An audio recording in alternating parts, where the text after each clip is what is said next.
Vous écoutez la leçon biblique de l'Église de la Science chrétienne indépendante de Plainfield, située à Plainfield, New Jersey, États-Unis d'Amérique. Leçon du dimanche 19 avril 2020. Sujet: Doctrine de l'expiation. Texte d'or chronique. Parce que ton cœur a été touché, parce que tu t'es humilié devant Dieu en entendant ses paroles, parce que tu t'es humilié devant moi, parce que tu as déchiré tes vêtements et que tu as pleuré devant moi. Moi aussi, j'ai entendu, dit l'Éternel. Lecture alternée. Attache-toi donc à Dieu, et tu auras la paix. Tu jouiras ainsi du bonheur. Reçois de sa bouche l'instruction, et mets dans ton cœur ses paroles. Tu seras rétabli si tu reviens au Tout-Puissant, si tu éloignes l'iniquité de ta tente. Et le Tout-Puissant sera ton or, ton argent, ta richesse. Alors tu feras du Tout-Puissant tes délices, tu élèveras vers Dieu ta face, tu le prieras, et il t'exaucera, et tu accompliras tes vœux. À tes résolutions répondra le succès, sur tes sentiers brillera la lumière. Vienne l'humiliation, tu prieras pour ton relèvement. Dieu secourt celui dont le regard est abattu.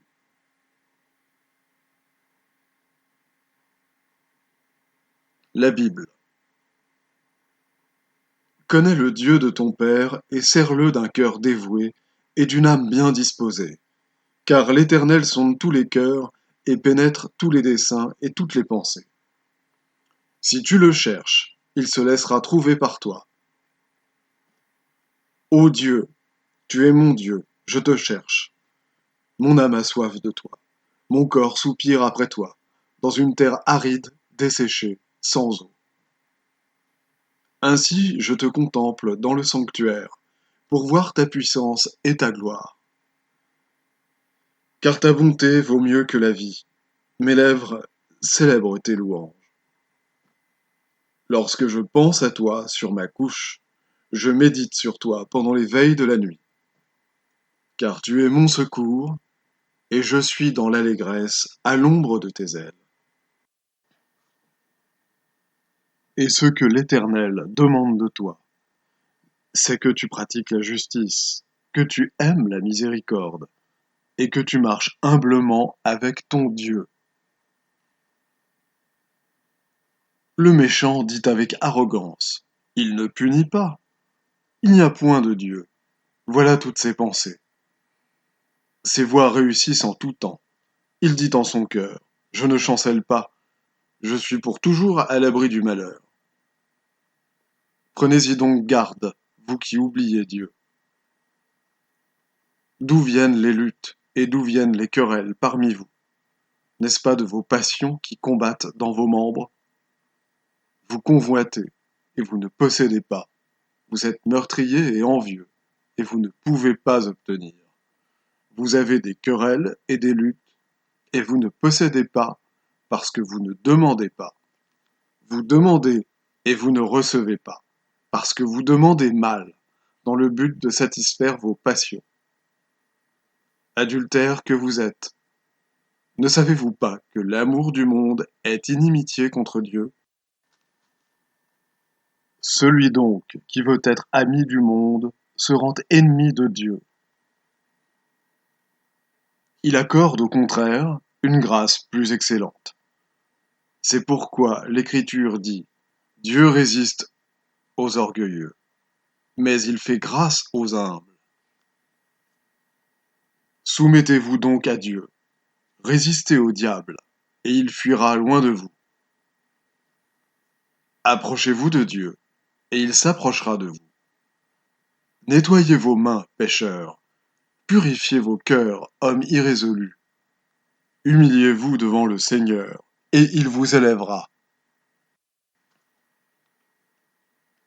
Commencement de l'Évangile de Jésus-Christ, Fils de Dieu. Voyant la foule, Jésus monta sur la montagne, et après qu'il se fut assis, ses disciples s'approchèrent de lui. Puis, ayant ouvert la bouche, il les enseigna et dit: Heureux les pauvres en esprit, car le royaume des cieux est à eux. Heureux les débonnaires, car ils hériteront la terre. Heureux ceux qui ont faim et soif de la justice, car ils seront rassasiés. Il dit encore cette parabole, en vue de certaines personnes se persuadant qu'elles étaient justes et ne faisant aucun cas des autres. Je jeûne 2 fois la semaine. Je donne la dîme de tous mes revenus.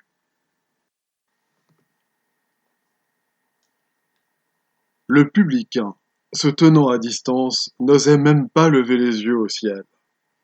Mais il se frappait la poitrine en disant: Ô Dieu, sois apaisé envers moi, qui suis un pécheur. Je vous le dis, celui-ci descendit dans sa maison justifié, plutôt que l'autre. Car quiconque s'élève sera abaissé, et celui qui s'abaisse sera élevé. On lui amena aussi les petits enfants, afin qu'il les touchât. Mais les disciples, voyant cela, reprenaient ceux qui les amenaient. Et Jésus les appela et dit: Laissez venir à moi les petits enfants, et ne les en empêchez pas, car le royaume de Dieu est pour ceux qui leur ressemblent. Je vous le dis en vérité, quiconque ne recevra pas le royaume de Dieu comme un petit enfant, n'y entrera point. Un chef interrogea Jésus et dit: Bon maître, que dois-je faire pour hériter la vie éternelle? Jésus lui répondit: Pourquoi m'appelles-tu bon? Il n'y a de bon que Dieu seul. Tu connais les commandements. Tu ne commettras point d'adultère. Tu ne tueras point. Tu ne déroberas point. Tu ne diras point de faux témoignages. Honore ton père et ta mère. J'ai, dit-il, observé toutes ces choses dès ma jeunesse. Jésus, ayant entendu cela, lui dit: Il te manque encore une chose. Vends tout ce que tu as. Distribue-le aux pauvres, et tu auras un trésor dans les cieux. Puis viens et suis-moi. Lorsqu'il entendit ces paroles, il devint tout triste, car il était très riche. Jésus, voyant qu'il était devenu tout triste, dit: Qu'il est difficile à ceux qui ont des richesses d'entrer dans le royaume de Dieu. Car il est plus facile à un chameau de passer par le trou d'une aiguille qu'à un riche d'entrer dans le royaume de Dieu. Ceux qui l'écoutaient dirent: Et qui peut être sauvé? Jésus répondit: Ce qui est impossible aux hommes est possible à Dieu. Et Jésus se promenait dans le temple sous le portique de Salomon. Les Juifs l'entourèrent et lui dirent: Jusqu'à quand tiendras-tu notre esprit en suspens? Si tu es le Christ, dis-le-nous franchement. Jésus leur répondit: Je vous l'ai dit, et vous ne croyez pas. Les œuvres que je fais au nom de mon Père rendent témoignage de moi. Mais vous ne croyez pas, parce que vous n'êtes pas de mes brebis. Mes brebis entendent ma voix, je les connais, et elles me suivent. Je leur donne la vie éternelle, et elles ne périront jamais, et personne ne les ravira de ma main. Mon Père, qui me les a donnés, est plus grand que tous, et personne ne peut les ravir de la main de mon Père. Moi et le Père, nous sommes un. Le Père qui demeure en moi, c'est lui qui fait les œuvres. Celui qui m'a renvoyé est avec moi. Il ne m'a pas laissé seul, parce que je fais toujours ce qui lui est agréable. Je vais maintenant lire les passages corrélatifs tirés du livre d'études de la science chrétienne, Science et santé, avec la clé des Écritures, de Mary Baker Eddy. Le Christ présente l'homme indestructible, que l'Esprit crée, constitue et gouverne. Le Christ illustre cette union avec Dieu, son principe divin, qui donne à l'homme la domination sur toute la terre. L'homme n'est jamais Dieu, mais l'homme spirituel, fait à la ressemblance de Dieu, reflète Dieu. Dans cette réflexion scientifique, l'ego et le Père sont inséparables. Je ou ego, principe divin, esprit, âme, entendement incorporel, infaillible, immortel et éternel. Il n'y a qu'un seul je ou nous, un seul principe divin ou entendement gouvernant toute existence. L'homme et la femme, à jamais inchangés dans leur caractère individuel, de même que les nombres qui ne se confondent jamais, bien qu'ils soient gouvernés par un seul principe. Tous les objets de la création de Dieu reflètent un seul entendement, et tout ce qui ne reflète pas cet unique entendement est faux et erroné. Même la croyance que la vie, la substance et l'intelligence sont à la fois mentales et matérielles. L'unique ego, l'unique entendement ou esprit, appelé Dieu, est individualité infinie, qui donne toute forme, toute grâce, et reflète en l'homme et les choses individuelles et spirituelles la réalité et la divinité. L'existence mortelle est un songe. L'existence mortelle n'a pas d'entité réelle, mais elle dit « Je suis ». L'esprit est l'ego qui ne rêve jamais, mais qui comprend toute chose, qui ne se trompe jamais, et qui est toujours conscient, qui ne croit jamais, mais qui sait, qui n'est jamais né et ne meurt jamais. L'homme spirituel est la ressemblance de cet ego. L'homme n'est pas Dieu, mais tel un rayon de lumière qui vient du soleil, l'homme, l'émanation de Dieu, reflète Dieu. De même qu'une goutte d'eau est une avec l'océan, un rayon de lumière, un avec le soleil. De même, Dieu et l'homme, le Père et le Fils, sont un dans l'être. L'Écriture dit « Car en lui nous avons la vie, le mouvement et l'être. » La croyance que l'homme a une existence ou un entendement en dehors de Dieu est une erreur qui va vers son déclin. Jésus combattit cette erreur avec la science divine et en prouva le néant. Cette parole de notre Maître, « Moi et le Père, nous sommes un », le séparait de la théologie scolastique des rabbins.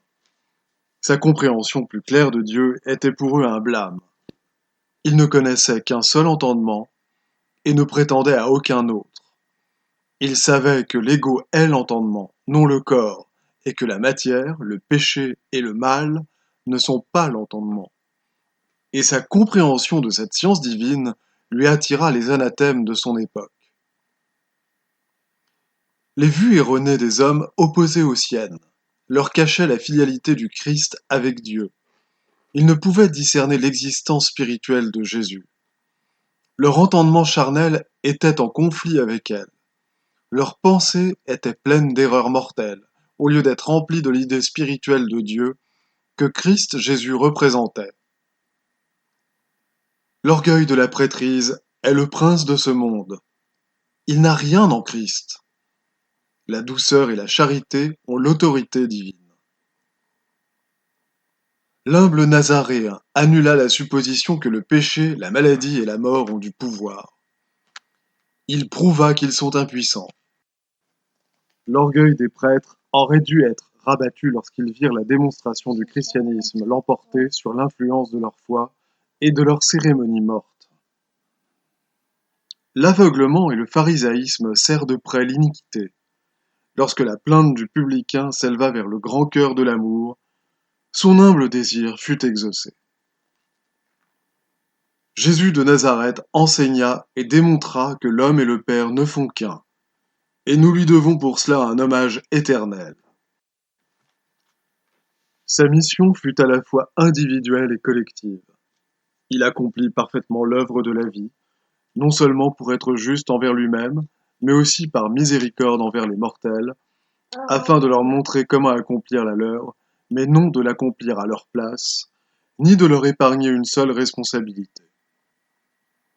Jésus agit hardiment contre l'évidence accréditée des sens, contre les doctrines et les pratiques pharisaïques. et il réfuta tous ses adversaires par son pouvoir guérisseur. Toute angoisse du repentir et de la souffrance, tout effort de réforme, toute bonne pensée et toute bonne action nous aideront à comprendre l'expiation de Jésus pour le péché et contribueront à la rendre efficace. Mais si le pécheur continue à prier et à se repentir, à commettre le péché et à le regretter, il participe peu à la réconciliation, à l'union avec Dieu. Car il lui manque la repentance pratique qui réforme le cœur et permet à l'homme de faire la volonté de la sagesse. Une foi implicite en notre Maître et tout l'amour émotif que nous pourrons lui vouer, cela seul ne fera jamais de nous ses imitateurs. Il nous faut aller et faire de même. Autrement, nous n'utilisons pas les grands bienfaits que nous valurent le travail et la souffrance de notre Maître. La divinité du Christ fut rendue manifeste dans l'humanité de Jésus.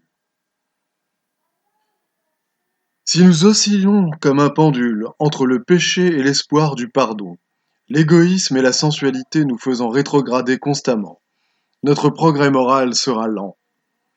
S'éveillant aux exigences du Christ, les mortels éprouvent de la souffrance.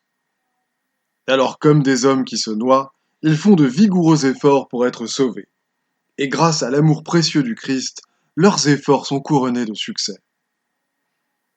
Travaillez à votre salut, voilà ce qu'exige la vie et l'amour, car à cette fin Dieu opère en vous.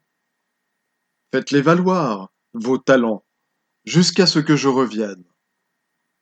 Attendez votre récompense et ne vous lassez pas de faire le bien. Si dans vos efforts vous êtes assaillis par des difficultés terribles et que vous ne receviez aucune récompense immédiate, surtout ne retournez pas à l'erreur et ne devenez pas un traînard dans la course.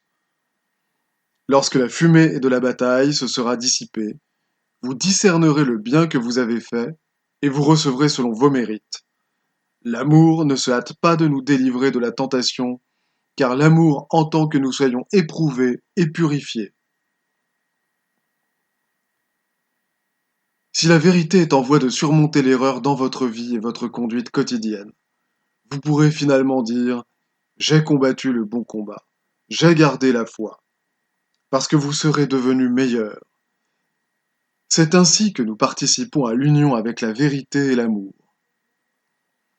Si le disciple avance spirituellement, il fait des efforts pour arriver.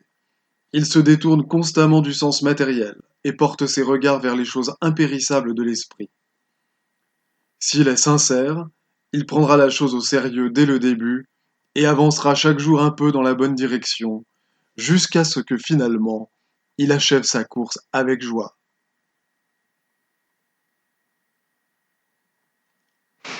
Les devoirs quotidiens de Mary Baker Eddy. Prière quotidienne.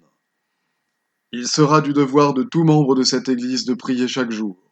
Que ton règne vienne, que le règne de la vérité, de la vie et de l'amour divin soit établi en moi et élimine de moi tout péché. Et puisse ta parole enrichir les affections de toute l'humanité et la gouverner. Règles pour les mobiles et les actes.